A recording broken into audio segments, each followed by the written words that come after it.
농사 중에 제일 어려운 게 자식 농사라는 말 들어보셨죠, 다들? 정말 딱 그 말이 맞는 말이라는 걸 이제 와서 실감하게 되었습니다.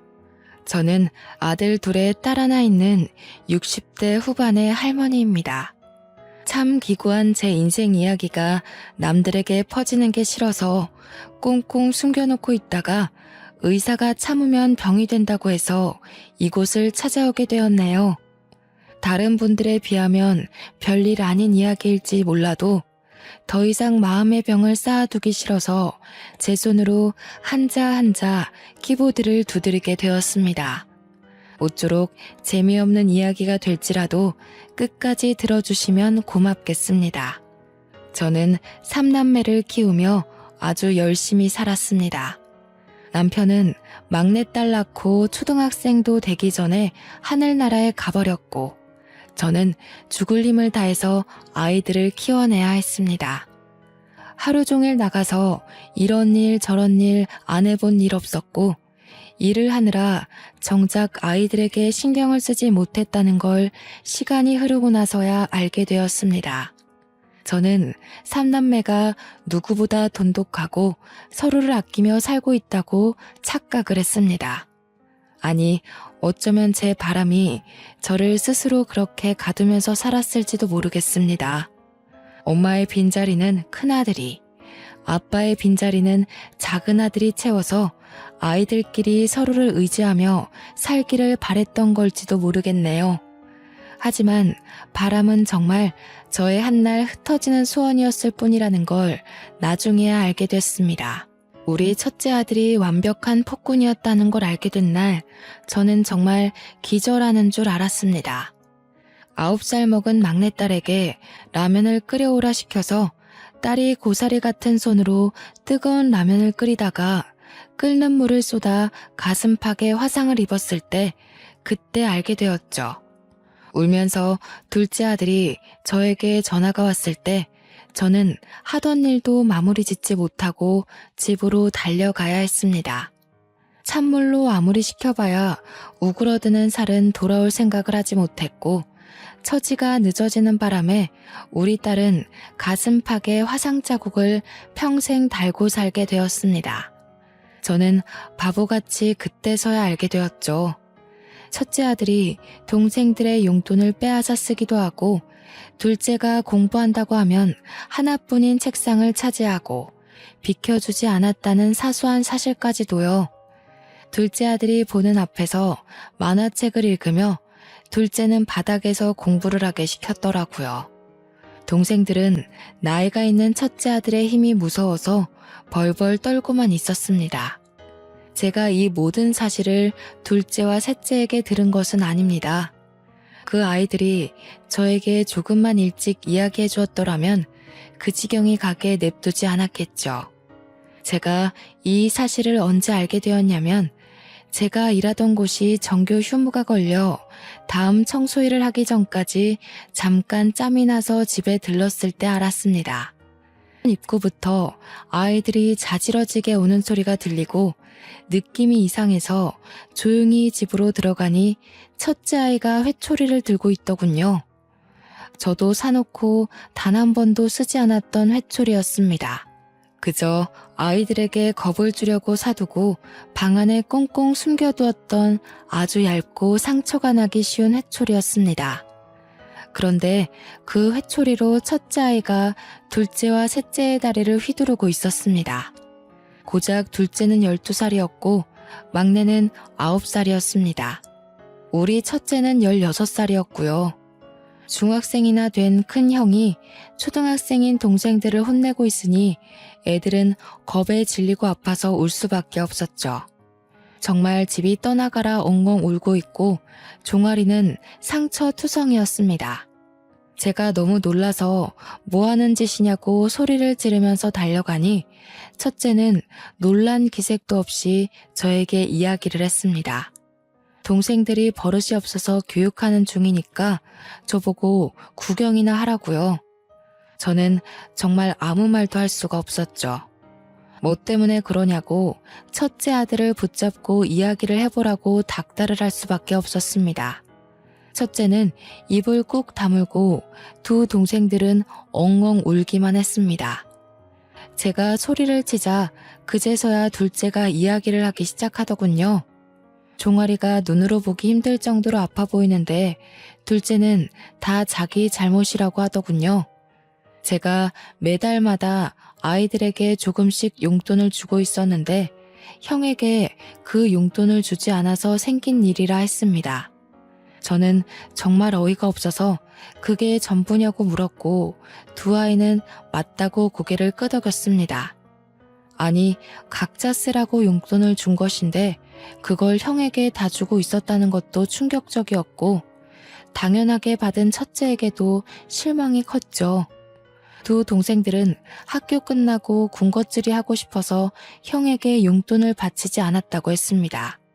그 말이 끝나기 무섭게 첫째 아이는 아이씨 하면서 방에 들어가더라고요. 저는 화가 나서 당장 나오라고 버릇없이 어딜 들어가냐고 누가 누굴 혼내는 거냐고 소리쳤습니다. 그런데도 불구하고 첫째 아이는 꿈쩍도 안 하더니 슬그머니 방문 열고 나와서 자기 나간다고 휙 집을 나서더군요. 고작 중학교 3학년이 저런 식으로 행동을 하니 제 속이 터져나갈 것 같았습니다. 한 가지 다행인 것은 제가 나선 덕분인지 둘째 아들과 막내딸을 더 이상 괴롭히지 않는 것 같았습니다. 두 아이들에게 간간히 웃음이 걸리는 걸 보고 저는 한시름 놓았죠. 하지만 제 일은 더할 나위 없이 바빴습니다. 아이들의 교육도 그렇고 먹는 것 입는 것을 생각하다 보니 돈을 바짝 벌어야 했습니다. 점차 집에 대해 또 느슨하게 관심이 갈 때쯤 사건이 터지고 말았습니다. 고등학교에 진학한 아들의 학교 담임 선생님에게서 학교로 와달라는 연락을 받게 된 것이었습니다. 저는 무슨 문제가 있느냐고 물었고 담임 선생님은 아이가 동급생의 물건을 빼앗고 주먹을 휘둘렀다고 하더군요. 저는 놀라서 하루 일을 빼고 학교로 달려갈 수밖에 없었습니다. 학교 교무실에 도착하니 반성도 없이 껄렁하게 앉아있는 아들이 보이더군요. 저는 정말 쥐구멍에 숨고 싶었고 당한 아이들에게 너무나도 미안했습니다. 남편이 살아있었다면 우리 아들이 이렇게 엇나가진 않았을지도 모른다는 생각이 들어 처음으로 먼저 가버린 남편을 원망하기도 했습니다. 정말 번듯하게 잘 키우고 싶었는데 왜 우리 아들은 내 속도 모르고 이다지도 나를 힘들게 할까 하는 원망도 터졌고요. 눈물이 줄줄 흘러나오는데도 불구하고 우리 아들은 저에게 눈길 한번 주지 않고 딴청을 부리더군요. 제 속이 정말 문드러진다는 느낌이 어떤 느낌인지 절실하게 알 수 있었습니다. 도대체 같은 반 아이들의 물건을 빼앗고 괴롭히고 왜 그러는 거야? 응? 나는 사지도 못하잖아 저거. 필요한데 그럼 뭐 어떻게 해? 필요는 하고 돈은 없고 그럼 내가 저걸 가질 수 있는 방법은 좁해서 뺏는 수밖에 없는데 저는 아들의 말에 정말 기겁을 할 수밖에 없었죠. 생각을 해보셔요. 학교에서 문제를 일으켜 찾아갔더니 반성은커녕 저리 당당한 태도로 나오다녀. 당연히 물건을 빼앗기고 괴롭힘을 당한 동급생과 그들의 부모는 우리 아들을 용서하지 않았습니다. 저는 정말 학교에서 공부를 좀 하라는 제 바람이 그렇게 큰 것인지 몰랐죠. 결국 학교에서는 근신 처분을 내렸고 어쩔 수 없이 첫째 아들을 데리고 집으로 돌아올 수밖에 없었습니다. 첫째 아들은 저에게 이제 와서 관심 갖는 척 하지 말라고 진즉 이랬으면 자기도 달랐을 거라며 저에게 원망을 뱉었습니다.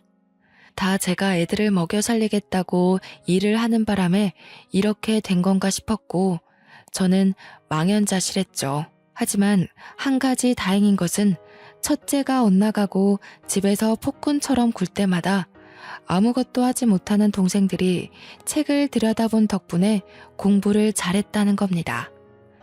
첫째 아이에게 걸었던 기대는 둘째와 셋째에게로 넘어가게 되었습니다. 용돈을 늘 첫째에게 빼앗기고 있는 것을 알게 된 이후로 저는 용돈을 몰래 주었습니다. 같은 날 일괄적으로 용돈을 주면 뒤에서 어떻게든 첫째 아이가 다 빼앗는 걸 똑똑히 알게 되었으니까요. 하지만 꼬리가 길면 밟힌다는 이야기 다들 아시죠? 동생들이 처음 보는 새 문제집을 가지고 있으니 당연히 첫째가 알게 되었습니다. 제가 둘째와 셋째를 위해 용돈도 몰래 주고 문제집도 사준다는 사실을요. 그러더니 어이가 없다는 듯이 왜 자식들끼리 차별을 하냐고 저에게 소리를 지르는 게 아니겠어요? 그래서 문제집 사라고 돈을 준 거라고, 억울하면 너도 공부를 하라고 저도 소리를 쳤습니다. 학생의 본분은 무엇보다 공부 아니겠습니까? 그랬더니 자기도 문제집을 사겠다고 돈을 달라고 하더군요. 저는 속는 셈 치고 아이에게 10,000원을 주었습니다. 그런데 그 돈 타가서 뭘 하고 있었는지 상상이 가시나요? 바로 담배를 사서 담배를 태우고 있었습니다. 아무리 문제하여도 그렇지 고등학생이 떡하니 교복 입고 담배를 태우는 걸 보는데 정말 기가 막히더군요. 제가 등짝을 때리며 미친놈아 등신 같은 놈아 하고 욕을 해도 첫째 아들은 저를 싸늘하게 바라볼 뿐 자기 행동이 잘못됐다는 생각은 하지 않았습니다. 이렇게 문제가 심각한 아들은 날이 갈수록 사고만 치기 시작했습니다. 친구 오토바이를 타고 가다가 사고를 내지 않나, 슈퍼에서 과자를 훔치질 않나, 편의점에서 술이랑 담배를 사다가 경찰에게 잡혀가질 않나. 그러면서 저한테 하는 말이 다 제가 그렇게 만들었다는 겁니다. 동생들한테만 따로 용돈 주고 챙겨주니까 자기는 엇나가는 거라면서요. 자기한테도 그렇게 관심을 주었으면 이렇게 망가지지 않았을 거라고 제 탓을 하대요. 저는 반성 따위 없는 아들을 포기했습니다. 그러던 도중 수능을 본 첫째 아들은 당연히 대학에 떨어지고 기다렸다는 듯이 1년 동안 탱자탱자 놀기만 하더군요. 1년을 미친놈처럼 술을 처먹는가 싶더니 후련히 군대에 들어가 버렸어요. 친구들이 가니까 저도 갔다 오겠습니다 하고 입대 하루 전날에서야 저에게 이야기를 하더군요. 그럴 줄 알았으면 일찍 퇴근해서 돌아와 따끈한 밥이라도 한 끼 먹이고 보냈어야 했는데 우리 첫째 아들은 끝까지 저에게 미련이 없었습니다. 저는 그렇게 아들을 군대에 보내놓고 사람이 되어 돌아오기를 기다렸습니다. 하지만 우리 아들은 끝까지 제 예상 밖의 행동을 하더군요. 군대가 체질인 것 같다면서 말뚝을 박아버리겠다고 하는 겁니다. 당시만 해도 군대에 부조리가 많고 후임을 괴롭히는 일이 잦았기 때문에 저는 아들을 무척이나 걱정했습니다. 그러나 우리 아들의 고등학교 시절을 생각하면 사실 아들의 후임을 더 걱정해야 하는 편이 옳았던 거죠. 군대가 체질이라던 아들은 정말 부사관이 되었고 군대에서 휴가도 나오지 않고 돈을 벌었습니다. 특근 수당이라는 게 꽤 쏠쏠하다며 저에게 돈을 붙여주기 시작했습니다. 고등학생, 중학생이던 둘째 아들과 막내딸을 키우면서 저는 정말 알뜰살뜰하게 살았습니다. 첫째는 2년 동안 휴가를 나와도 집에 오지 않고 친구들을 만나며 군대 월급을 탕진하는 것 같더니 철이 든 건지 갑자기 생활비에 보태라며 50만 원씩 보내더군요. 휴가 나왔을 때는 집으로 와 갑자기 동생들 옷을 사주고 치킨도 사주고 하는 겁니다. 저는 드디어 첫째가 철이 들었구나, 고생길이 끝났구나 하면서 감동을 먹었죠. 갑자기 태도가 바뀐 첫째 아들의 모습에 둘째와 셋째도 어리둥절했어요. 둘째가 대학에 들어갔을 때는 대학 등록금까지 떡하니 내놓는 게 아니겠어요. 드디어 큰오빠가 정신을 차린 거라며 막내딸은 제 손을 잡고 울기까지 했습니다. 온 가족이 덩실덩실한 것은 덤이고요. 그렇게 평생을 군대에서 보낼 것처럼 굴던 첫째 아들은 30이 가까운 시점에 돌연 전역을 하고 집으로 돌아왔습니다. 전역과 동시에 군대에서 알게 된 사람을 통해 취직까지 하게 되었다고 하더군요. 저는 정말 군대가 사람을 만들어 주었구나 하면서 기뻐했습니다. 그때 막내는 대학생이었고 둘째는 군대에 다녀와 복학을 한 시점이었습니다. 여전히 등록금을 대랴 생활비를 마련하랴 엄청나게 바쁜 생활을 해야 했습니다. 무릎을 꿇고 걸레질을 해야 하는 청소 특성상 무릎이 시큰거려 너무나도 힘들었지만 첫째가 번듯한 직장인이니 행복했죠. 월급을 받는 날이면 저에게 생활비에 보태라고 돈을 주기도 하고 동생들을 위해 돈을 아낌없이 썼습니다. 그렇게 막내까지 졸업을 마치고 삼남매가 모두 직장인이 되었을 때 저는 드디어 생활이 좀 피어나나 했습니다.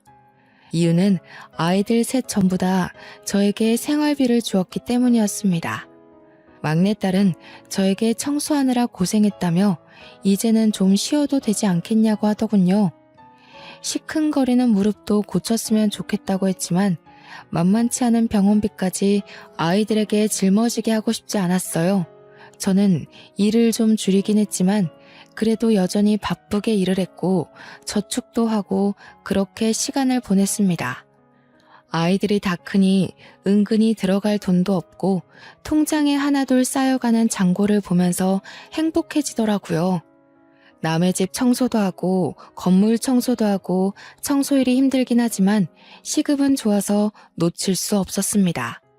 제 무릎이야 나중에 휠체어 타고 다니면 되지 하는 아주 말도 안 되는 생각을 하면서 버텨냈죠. 첫째 아들이 34살이 되었을 때 드디어 저에게 결혼하고 싶은 사람이 있다면서 여자를 소개시켜 주겠다고 했습니다. 첫 만남이 아직도 생생하니 잊혀지지가 않습니다. 며느리 될 사람이라고 데려온 여자는 인상이 별로 좋지 않아서 솔직히 마음에 안 들었습니다. 째진 눈꼬리에 득실득실하게 붙은 욕심살이 있어서 우리 아들이랑 결혼하겠다고 하니 걱정이 앞섰습니다. 그런데 그게 다 제 편견이었는지 성격이 아주 붙임살 있는 게 시원시원하니 좋더라고요. 물론 가끔 말이 좀 세게 나오는 경향이 있어서 제가 처음에는 눈치를 봐야 했지만요. 저한테 시집살이는 시키지 않으셨으면 좋겠어요. 제가 제 사람 하나는 끝내주게 챙기는 타입이거든요. 하지만 제 사람이 아니다 싶을 때는 칼같이 내치는 사람입니다. 나도 연락을 자주 하거나 시집살이 시킬 맘 없네. 요즘 시대가 그런 시대도 아니고 그저 둘이 잘 먹고 잘 살았으면 하는 마음뿐이지. 며느리가 눈에 힘을 주면서 이야기하니까 괜히 저도 마음이 쫄리더라고요. 그래서 솔직하게 이야기를 했더니 며느리가 갑자기 저한테 웃음을 흘리면서 싹싹하게 굴기 시작했어요. 제가 시집살이를 시킬 마음 없다고 하니 그제서야 마음의 문을 열어둔 느낌이었습니다. 어머님, 제가 반찬을 좀 해왔는데 입에 맞으실진 모르겠지만 한번 드셔보세요. 제가 철되면 식혜도에다 보낼게요. 제가 식혜 하나는 끝내주게 만들거든요. 김장철 되면 김장김치도 좀 보내드릴까요? 제가 요리하는 걸 워낙 좋아해서요. 며느리가 만들어 보내준 식혜는 정말 팔아도 될 만큼 달달하고 부드럽고 좋았습니다. 김치도 어찌나 맛이 좋던지 우리 며느리가 반찬 가게 하면 정말 장사가 대박나겠다고 생각할 정도였어요. 맏며느리로 저렇게 손재주가 좋은 아이가 들어오다니 제 복이 아닐까 싶기도 했습니다. 반평생을 속을 썩이던 첫째 아들에게 어찌 저리 좋은 인연이 나타났을까 싶기도 했고요. 그런데 우리 막내딸의 생각은 조금 달랐던 것 같습니다. 어느 날 저에게 다가오더니 슬며시 식혜 맛을 보고는 저에게 이야기를 하더군요. 엄마, 내가 CC식품 다니잖아. 그런데 아무리 생각해도 이 식혜가 우리 회사 제품 같아. 그리고 김치도 마트에서 파는 그 김치 같고. 막내딸의 이야기는 사온 상품을 대충 통에 옮겨 담고는 생색을 내는 것 같다는 이야기였어요. 막내가 식품회사를 다니기 때문에 흘려드릴 수 없는 이야기였습니다. 며느리가 항상 자기가 직접 만든 거라고 생색을 내며 저에게 손을 내밀었기 때문에 저는 용돈을 주는 것으로 보답을 했거든요. 그런데 이게 모두 사온 상품이었다고 생각하니 은근히 배신감이 느껴지더라고요. 저는 애써 태어난 척 딸에게 설마 그런 걸로 거짓말을 치겠냐고 너무 새언니를 미워하지 말라고 했습니다. 아무래도 막내딸은 큰아들에게 당한 것이 많으니 색안경을 끼고 볼 수 있겠다는 생각을 했기 때문이었어요. 그런데 몇 개월 지나서 첫째 아들이 저에게 오더니 더 이상 생활비를 보탤 수 없겠다고 하더군요. 그래서 왜 그러냐, 무슨 일 있냐고 물어보았습니다. 그러자 며느리가 임신을 했다는 경사로운 소식을 전하는 게 아니겠어요? 아이를 가져서 병원비도 그렇고 앞으로 태어날 아이를 위해 돈을 저축도 해야 하고 살 것도 많다고 하더군요. 저는 당연히 생활비를 더 이상 주지 않아도 된다고 했습니다. 어차피 저도 소소하게 벌고 있었고 둘째 아들과 막내딸이 계속해서 저에게 생활비를 보태고 있었으니까요. 첫째 아들이 저에게 생활비를 주지 않는다고 해서 제가 당장 굶어야 하는 것도 아니었고요. 저는 일을 조금 늘릴까 고민까지 했습니다. 손주가 태어나면 저도 아무것도 해주지 않을 수 없으니까 말이죠. 저는 손주를 볼 생각에 신이 나서 정말 매일 밤 어떤 아이가 태어날까 상상하며 잠들었습니다. 꿈에라도 한번 나타나주면 좋겠다. 우리 남편이 살아있으면 정말 좋겠다. 그런 생각을 하며 단잠을 잤습니다. 그런데 며느리가 임신을 하고 나서부터 오묘하게 태도가 바뀌는 게 아니겠습니까? 처음에는 싹싹하게 굴던 며느리가 시간이 지날수록 점점 저를 냉대하는 게 느껴졌습니다. 당연히 김치고 식혜고 보내는 일이 없어졌지만 저는 뭐 상관없었습니다. 심해서 음식 냄새조차 못 맡는 사람들이 있으니 우리 며느리가 몸이 힘든가 보다 하고 넘어갔죠. 사실 식혜고 김치고 애초부터 보내지 않아도 괜찮았던 것이니 우리 며느리에게 부담을 주고 싶지 않은 마음이 더 컸다고나 할까요? 그래도 몸이 안 좋은 거면 제가 뭐 좀 도와줄 게 없겠나 싶어서 아들에게 연락을 했죠. 아들, 요즘 며느리 몸이 많이 안 좋으니 입덧이 많이 심한가 보구나. 매번 담던 김치도 식혜도 준비 못할 정도면 밥도 거의 못 먹는 거 아니니? 웬 김치랑 식혜요? 우리도 김치 사 먹고 있는데. 식혜 같은 건 원래 페트병으로 나오잖아요. 그거 사 먹으면 되는 거 아닌가요? 우리 막내딸의 예상대로 전부 대기업의 맛이었던 것이었죠. 솔직히 괘씸하지 않았다면 거짓말이겠지만 임신한 며느리한테 따지고 들 만큼 저도 치졸한 사람은 아니었기에 모른 척 넘어갔습니다. 그저 사왔다고 처음부터 이야기해도 고맙게 받았을 건데 직접 만들었다고 저를 속여가면서 용돈을 받아간 게 괘씸했던 거였죠. 하지만 시어머니에게 예쁨을 받고 싶어서 그런 발칙한 행동을 한 것일 수도 있으니 그냥 넘어갔습니다. 우리 막내딸만 그럴 줄 알았다면서 애초에 인상도 별로였다고 싶더라고요. 임신한 며느리가 혹여라도 눈치챌까 그런 말은 하지도 말라고 했습니다. 그런데 막내딸뿐만 아니라 둘째 아들도 맏며느리가 별로였다고 슬쩍 끼어드는 겁니다. 사람이 너무 별로라고 상대하고 싶지도 마주하고 싶지도 않다는 식으로 이야기를 하길래 저는 무슨 일이 있었나 싶었습니다. 그래서 슬쩍 왜 그러냐 하고 물어보니 둘째 아들이 저에게 무언가를 하나 꺼내서 보여주더군요. 볼펜인 줄 알았는데 볼펜처럼 생긴 녹음기였습니다. 이걸 왜 지니고 다니냐고 물어보니 예전에 형한테 많이 혼나고 당해서 버릇처럼 소형 녹음기를 몸에 지니고 다닌다고 했습니다.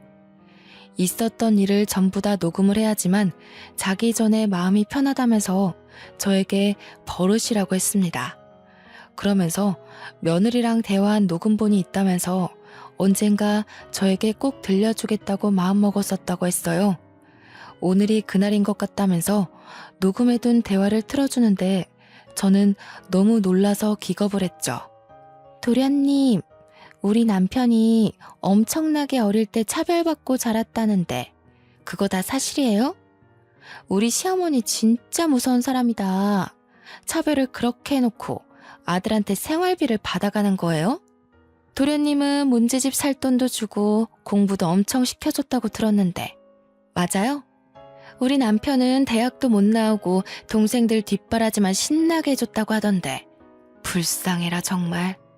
군대 가서 말뚝 박은 이유도 시어머니의 동생들 먹여 살리느라 어쩔 수 없이 한 거라던데 좀 그 힘든 곳에서 그렇게 열심히 일할 생각을 했을까? 설마 형한테 받은 거 전부 모른 척 할 생각은 아니죠? 조카 생기면 차별 대우 받으면서 챙긴 목까지 다 챙겨주셔야 돼요.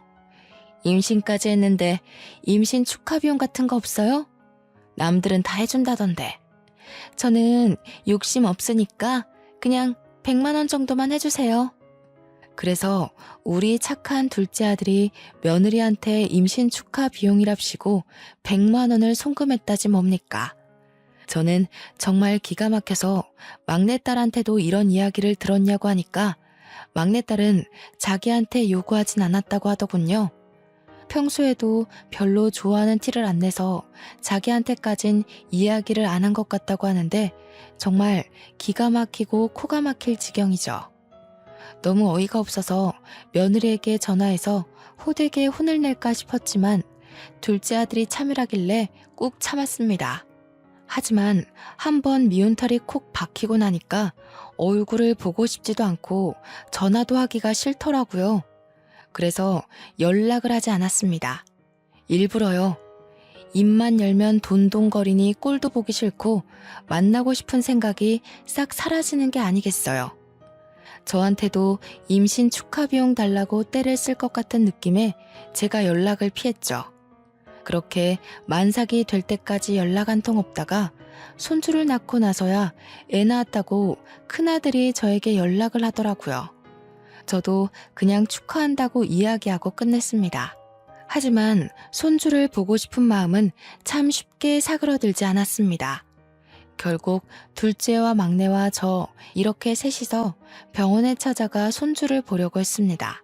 다들 퇴근하고 삼삼오오 모여서 간 것이라 밤에 뭐 하나 준비도 제대로 못하고 마음만 급해서 병원에 찾아갔습니다.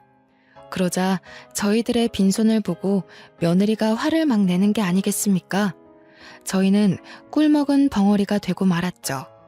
솔직히 임신해서도 2번인가 밖에 만나지 못했는데 제가 뭘 준비해서 올 수 있겠어요? 지들이 뭘 샀는지도 말을 해주지 않았는데 다짜고짜 빈손이에요? 하고 콧김을 뿜으면서 물어보니까 할 말이 없었습니다. 첫째 아들도 저한테 오느라 고생했다고 하면서도 요리조리 살펴보며 진짜 빈손이냐고 묻더라고요. 뭐 제가 빈손으로 찾아간 게 잘못이긴 하지만 그래도 가족보다 물건을 더 기다렸던 것 같아서 기분이 영 좋지 않았습니다. 그러더니 저한테 돈 봉투라도 준비해서 오지 그랬냐고 첫째 아들이 저를 타박했습니다. 동생들한테도 엄마가 미리 말을 했어야지 봉투 하나 없이 찾아오는 법이 어딨냐고 하는데 우리 아들이 철들었다는 게 다 거짓말 같더라고요. 아니, 오늘 보고 안 볼 것도 아닌데 다음에 준비해서 만나면 되지 않겠니? 다들 퇴근해서 정신없이 애기 보러 온 건데 너무 물건만 기다리는 사람같이 구는구나. 한동안은 못 보죠. 원래 100일까지는 밖에 나가는 게 아니라고 하던데요. 저희가 형수님 댁으로 찾아가면 되죠. 어머, 그게 무슨 소리예요? 무슨 병균을 묻히고 올지도 모르는데 집으로 찾아온다고요? 도련님, 너무 생각 없이 이야기하는 거 아니에요? 생각을 해봐요. 회사에서 어떤 사람을 마주하는지도 모르는데 우리 아이한테 병 옮으면 어떡해요? 그래, 네가 좀 생각 없이 말을 했다. 너가 어디서 뭘 하고 다니는지도 모르는데 어떻게 집에 온다고 하니? 그러면서 신생아가 있는 집인데 오겠다는 이야기를 그렇게 쉽게 할 수 있냐면서 둘째 아들을 병균 취급을 하더라고요. 며느리랑 첫째 아들 죽이 어찌나 잘 맞는지 무슨 만당꾼을 보는 듯한 기분이었습니다. 저희에게 빈손으로 왔다고 타박하는 말을 돌려서 하는 듯해서 저의 기분은 점점 가라앉았습니다. 군대에서 정신 차려서 돌아온 줄 알았더니 아들놈의 인성은 절대로 바뀌지 않는 건가 하고 생각하게 되었죠. 이래서 옛말에 여자를 잘 만나야 한다고 한다던데 꼭 예전에 지 같은 거 만나서 다시 돌아가나 싶었습니다. 속이 막 오르락 내리락 뒤집어지는데 화가 나서 견딜 수가 없겠더라고요. 그래서 정색을 하고 며느리에게 이야기를 했죠. 안 간다고요. 오늘 저 멀리서 본 걸로 만족하겠다. 내 손주이긴 해도 며느리도 몇 번 못 보고 맞이해서 그런지 정이 안 간다고 했어요. 정이 안 가는데 선물이고 돈이고 무슨 소용이 있겠냐고 체념하듯이 이야기했더니 아들이 입을 꾹 다물더군요. 저는 거기서 멈추지 않고 하고 싶은 말을 다 해야겠다고 생각했습니다. 그래서 알아서 잘 키우고 나중에 애가 병 안 걸릴 나이 되면 그제서야 만나자고 했습니다. 그러니까 며느리가 저한테 돈이 안 나올 것 같았는지 어머님 하고 부르는 게 아니겠어요?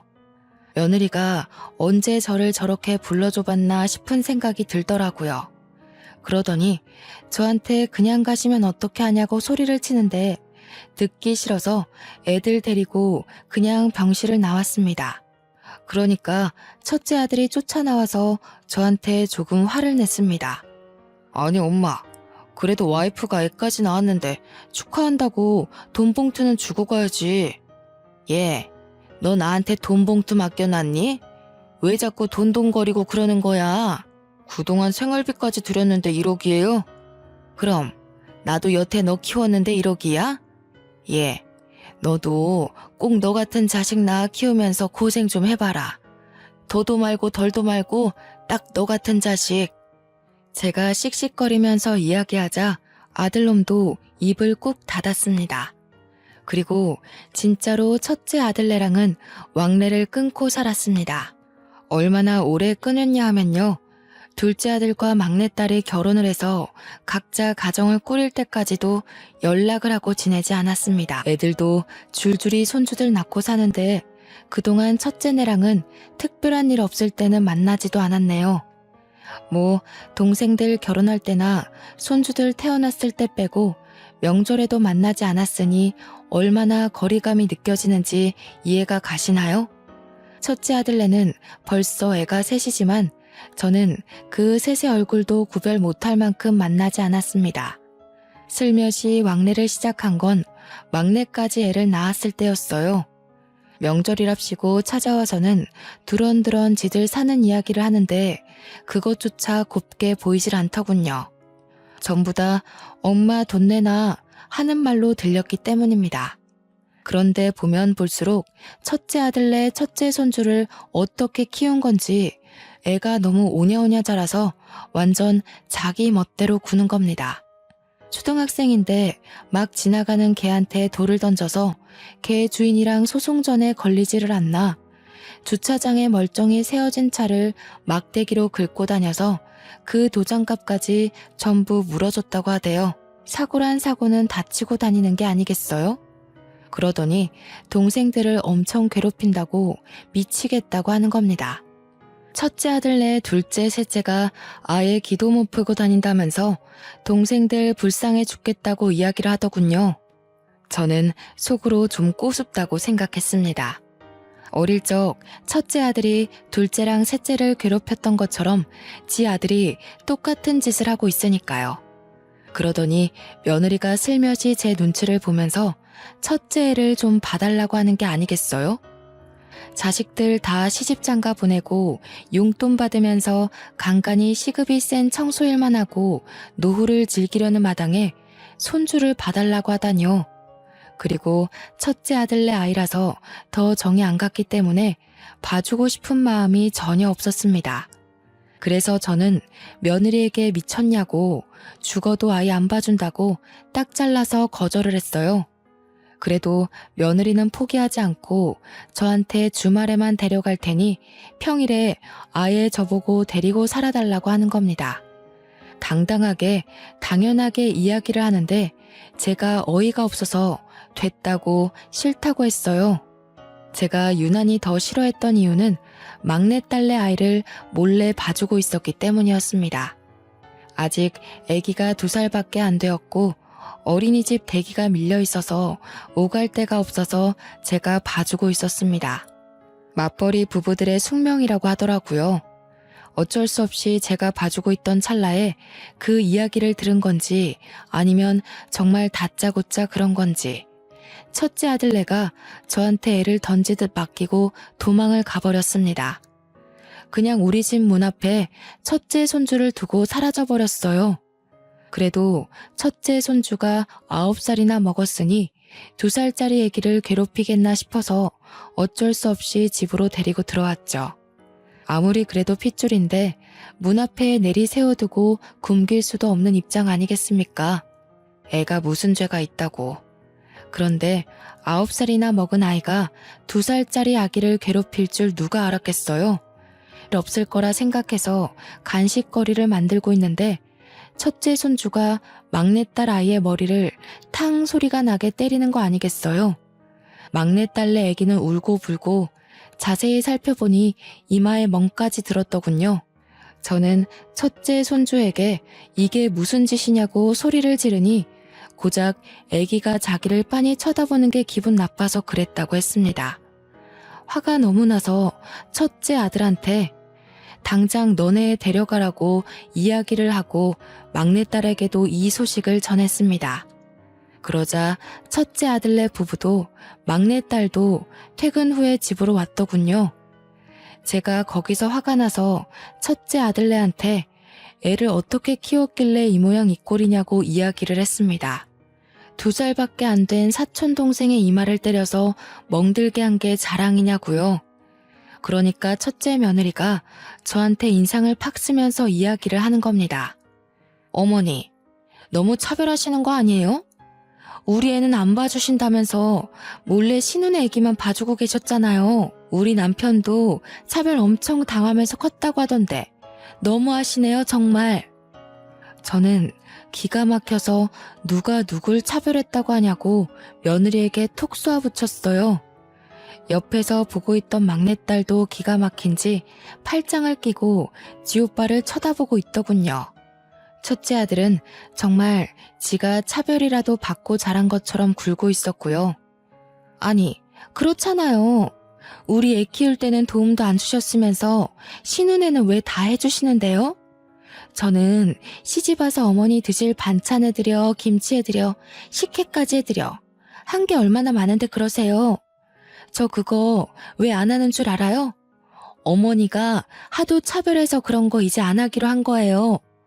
예, 그게 네가 한 거니? 대기업이 한 거 아니니? 제가 전곡을 찌르자 며느리가 갑자기 입을 합 다물더군요. 누가 누굴 속이려고 그러냐고 됐다고 일 없다고 대꾸했어요. 근데 속이 부글부글 끓어오르는 게 오늘 아니면 안 되겠다 싶기까지 하더라고요. 그래서 빤히 바라보다가 속갯말을 다 털어놓았습니다. 내가 누굴 차별하면서 키웠다는 거야 도대체? 꼭 지 같은 거 낳으랬더니 저 같은 거 낳아서 고생하는 거지. 첫째 놈이 맨날 동생들 괴롭히고 돈 빼앗고 그래서 내가 뺏기지 말라고 뒤에서 용돈 준 게 차별이니? 공부도 안 하는 거 맨날 책상 뺏고 만화책 보고 있길래 동생들 독서실 보낸 게 차별이야? 둘 다 할 말이 없는지 눈알만 굴리고 있길래 첫째 아들에게 울분을 토했습니다. 어쩜 동생들한테 잘못한 건 하나도 기억 못하고 차별당했다고 말할 수 있냐고요. 그러니까 뭐라 하는 줄 아세요? 다시 생각해도 너무 기가 막히네요. 그래서 제가 생활비 드렸잖아요. 너만 줬니? 애들도 다 줬다. 너는 첫째 아이 낳고 뚝 끊었지만 둘째랑 막내는 애들 둘씩이나 낳고도 나한테 준다.